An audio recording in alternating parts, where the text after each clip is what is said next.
Hey everyone, welcome back to another video. For today's video, I'm going to be doing a did they stay or did they go video. I haven't done one of these in a pretty long time, so it is time to do one. If you are new to my channel, welcome. My name is Amy. I do videos on all things girly. If you like that type of content, don't forget to subscribe before you leave today's video. And if you are a returning subscriber, welcome back. I'm so happy to have you here with me today, and I appreciate all the love and the support. With that said, let's get into today's video.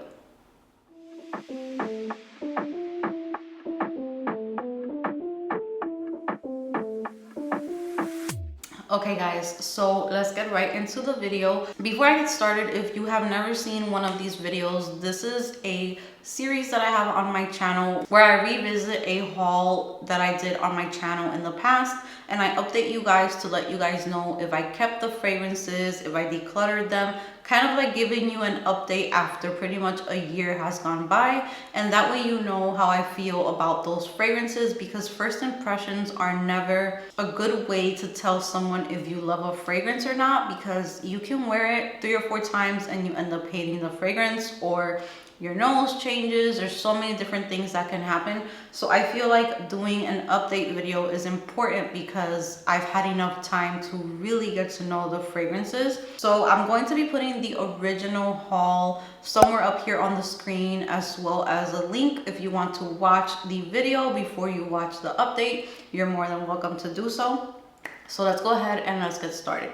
So in this video, I did haul like 7 fragrances. So I'm gonna go ahead and try to get through it as quickly as I can. So the first one I'm going to be talking about is one that I love so much. It's still in my collection. It's not going anywhere for now. I can never say never, because my nose recently changed so much that I got rid of fragrances that I never thought I would get rid of. But for right now, I still love this one, and this is Scandal by Night. Here is the beautiful bottle. I think the bottle is really fun and unique. And this one, I haven't used it since last year, fall time, because this fragrance to me is strictly for fall and winter, for cooler weather. I won't wear this in the summer. It's way too deep, syrupy, and intense. But man, is this such a beautiful fragrance. I feel like these Scandal fragrances, they're like masterpieces. They're just so beautiful, so unique. There's so much to them. I just love them.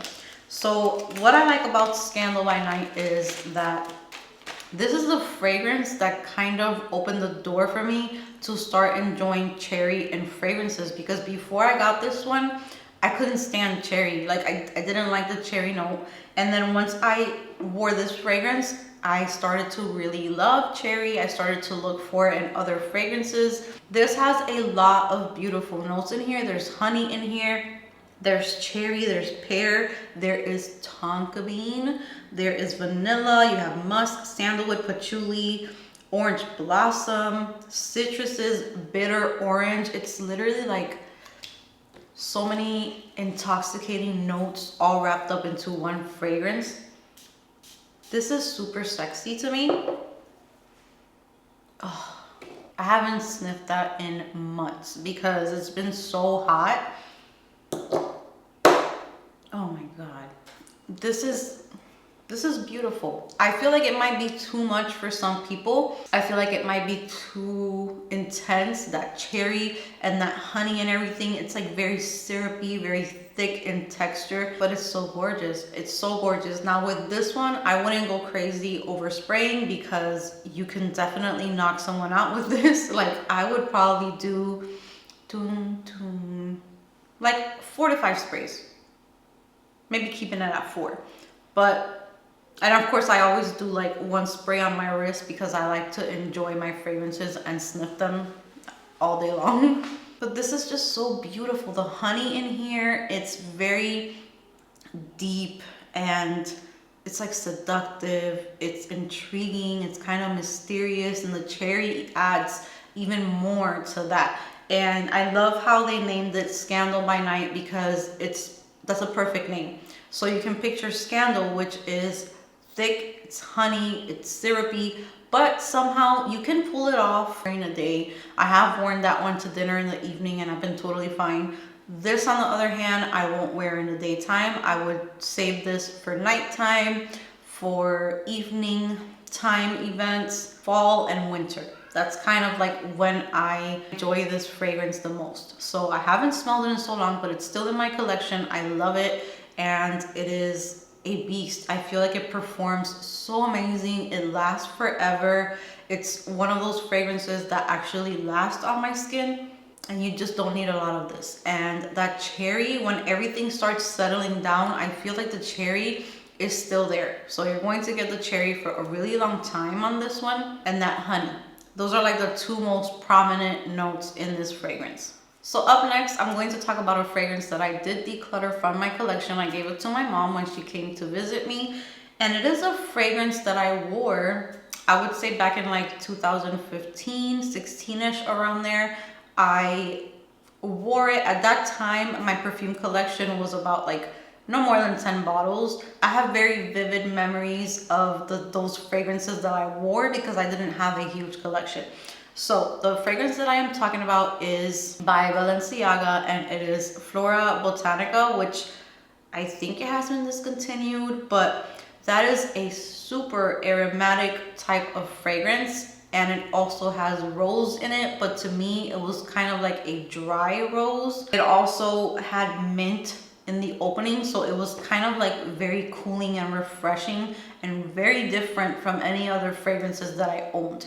I used to really enjoy that fragrance when I lived in Miami. Now, I bought it while I was living here in Puerto Rico, and that's where I did the haul, and it was too much for me. It was too strong. It was like in my face all day long. It was a little bit screechy, a little bit sharp. But it does have mint. There's rose, carnation, cannabis, vetiver, and amber. So that vetiver and the amber is another thing that I've been kind of having like trouble with lately. So it was just a no for me.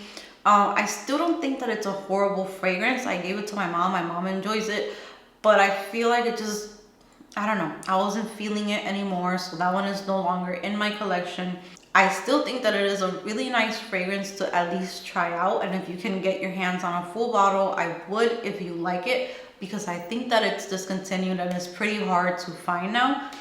But it's just not for me. It's definitely aromatic. The main accords describe it as aromatic, green, and rose as the top three. And I would say that it is correct. And then I would add the fresh spicy towards the top, because I did get a lot of like a freshness and a spice in that fragrance. And the mint, it was very unique. It was really nice, but it can be a little bit too much at the same time. So that is Flora Botanica. I don't have that one anymore. So another fragrance that I did haul in that video, it was not a full-size bottle, it was like a travel size bottle of the fragrance, was by Dior, and it is Poison Girl Unexpected. I didn't really enjoy that fragrance. I found it a little interesting when I hauled it, and the ginger in it gave it like a little kick to the fragrance, and I thought that I was going to enjoy it, but then when I actually tried to wear it, I wasn't really. I prefer my regular Poison Girl. I prefer the sweetness in it. I prefer just how it makes me feel. Unexpected, just, I didn't really enjoy it too much. So it does have beautiful notes in the opening though. You have ginger, you have blood orange, which blood orange to me is such a unique, beautiful note in fragrances.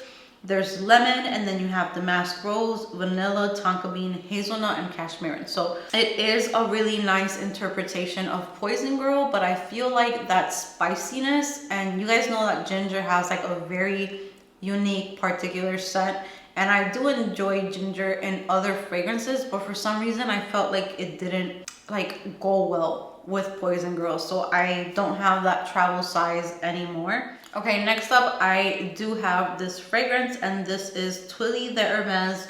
I'm going to write the name on the screen. This is the flanker, so this is not the original Twilly. And this was my husband's Mother's Day gift to me last year. And as you can see, there isn't a dent in this fragrance, and I barely reach for this fragrance, but there's something about it that I love, and I don't want to get rid of it. And I feel like it is a fragrance that you have to kind of like grow into it, kind of like an acquired taste. I feel like it's not something that I'm sure some people will smell it and think that it's beautiful, but in my experience, there was something about it that I really liked and I wanted to keep smelling, but then there was something about it that kind of like pushed me away. And it's crazy how I enjoy this because the notes that this has is notes that I usually don't go for. So there's only 3 notes listed for this fragrance, which is pink pepper, which pink pepper can be really bad for me in certain fragrances, but it's in a lot of fragrances and most of the time I'm okay with it. Then there's rose, and then the base is patchouli. So I feel like it's a very classy, beautiful, unique scent, and I want to start wearing it more. I feel like this fragrance right here screams. It like screams rich, classy woman, like a grown woman that has her life together. She knows what she wants. She's a little bossy. She's independent. This is the type of scent. It's actually smelling really, really good today. Oh, and another thing with this one is that this lasts ages on my skin. Like, I remember the first time I tested this, I wore it to bed, which I'm not sure what made me think that it was okay to do that, but the scent was so strong, it pretty much took over the entire room, and I didn't spray a lot of it, and it lasts a really long time. So if you do want a fragrance that lasts, if you want a fragrance that projects, if you like the type of fragrance where it makes a statement, you get people's attention, it has like a scent bubble around you, this checks all of that. So it's really nice. I just feel like it's not super exciting, but it's super unique at the same time. Oh, wow. This is smelling very different today. I'm liking it even more now. So I need to take this, you know, I'm going to wear this around maybe for my August tray, if not for sure for my September tray, because I feel like for fall time, this is really, really nice. You see how our noses could change? I wasn't super excited about it, but something about it just, I wanted to hang on to it, and I'm glad that I did because I am going to start wearing this. It's described as a soft, spicy rose with patchouli, and I feel like that is exactly what this is. So if you do not like rose, if you don't like patchouli, it's definitely not a safe blind buy. It's a fragrance that you want to smell, maybe even get like a tester of it to make sure that you enjoy it. It just smells very classy. It smells very sophisticated, very put together, and not serious in like a boring way. I just feel like it's just not like a cheerful, energizing, like fun fragrance. It's not that. I feel like this is more like dinner, somewhere like that you're dressed really nice, somewhere more calm, and you want to give off like expensive vibes. That's what this is. This next one is such a good one, and it's still in my collection. I'm waiting for fall and winter because that's kind of like when I prefer it. I'm starting to get very, very excited for fall. I'm kind of getting like that itch, like I'm kind of ready for summer to be over. This always happens to me every single year. I get excited for summer. May and June, I'm excited. July, I'm like, okay, I'm done. Like, give me fall, give me Halloween, give me Thanksgiving, give me Hocus Pocus, give me my fall perfumes and my fall candles. I'm just ready for it all. So this right here is by Kenzo, and this is Flower Elixir. So this bottle is very just wonky to me. It takes up a lot of space. It's just like random, but it's fine. I'm not going to complain about it because the scent in here, it's amazing. This is a very sweet fragrance. It's very strong on the raspberry. It's also powdery, so it has like a little bit of a powdery vibe to it. There's literally powdery notes as the base to this fragrance. Oh my God, this is beautiful. There's raspberry and mandarin orange in the opening, which you do get like a very strong blast of that. Rose and orange blossom in the mid, and then the base is praline, bourbon vanilla, and powdery notes. If you have ever smelled Prada candy, I feel like this is like a dupe for it, but this is like the better version of it. A lot of people say that they smell identical. I would say that they don't. Prada candy can have the tendency to make me feel a little bit sick. It can get a little bit cloying. This one doesn't do that. This one is just sexy, it's sweet, it's powdery, it's so yummy. It is like a raspberry donut. And I know that that's kind of like what it's referenced as on YouTube, and that is the best description. It's like a powdery donut with the raspberry filling. That's what this is. It's like a sexy donut, a sexy raspberry donut. It's so good. So this one, you're going to see it on my trays for fall for sure. And my husband really likes this one as well. All right, next up is another fragrance that I do still have in my collection, and this is Givenchy's L'Interdit. This to me is your sophisticated, classy woman. This is the top fragrance that I think of when I think of something classy, sophisticated, put together, simple yet very beautiful, and just, it's a stunning fragrance. Now, it's so good. It's so good. The first one that I ever got from this line was the EDT version, and I hated that one with a passion. I don't know how I would feel about it now because it has been a long time since I have smelled the EDT version. It was just super sharp to me. This one has exactly what I needed from the EDT. This one has like that grapey tuberose, kind of like bubblegummy type of tuberose vibe to it. But that vetiver in the base gives it like this woody touch mixed in with that bubblegummy vibe, and you have pear and bergamot. It is so beautiful. There's vanilla. It also has patchouli, but the patchouli is not done too much. It's the perfect amount. This fragrance right here, when I think about this one, I think of weddings. I think of a bride. I think of like special events that you want to have like a really nice memory, and you want the fragrance to make you just feel sophisticated and classy and beautiful. This is exactly what that is. And one of the very few fragrances where the tuberose is very bubblegummy and I actually enjoy it. There's other fragrances that are like that I just cannot stand, but this has the right balance of tuberose and woody, vanilla, creamy. It's like super well blended, beautiful fragrance. All right, next up is a fragrance that I got rid of from my collection, and I kind of was like very back and forth with it, and that is Lolita Lempica by Lolita Lempica. And this one, the bottle was super cute, and I got that one because I think it was referenced as like a fairy type of perfume, if I'm not mistaken. That's kind of like, I was watching a fragrance video, I think her name is Gabriella, I don't remember the name, but I think she's the one that talked about it, and I wanted to try it. And when I first got it, I really liked it because it made me think of like blueberries. I know it sounds very weird, but it made me think of like blueberries or berries, kind of like what blue candies smell like. But when I actually wore the fragrance, the licorice in it was too much for me. Like, I couldn't stand it. The notes in it are so beautiful. It opens up with star anise, violet, and ivy. So I'm sure that that's where I'm getting like that berry, like that violet scent. It just made me think of like blueberry for some reason. But the middle notes has licorice. There's cherry in there, which I've really been liking cherry, but I can't do licorice. Iris, orris root, amaryllis, which is my name. That's a flower.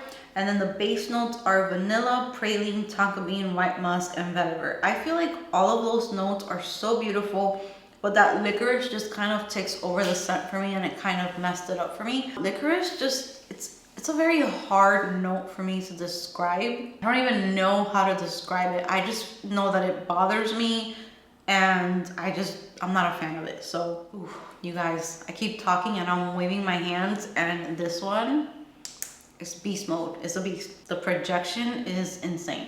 So that brings me to the end of today's video. I hope that you guys enjoyed it. Comment down below if you guys own any of these fragrances, if you love them, if you don't like them.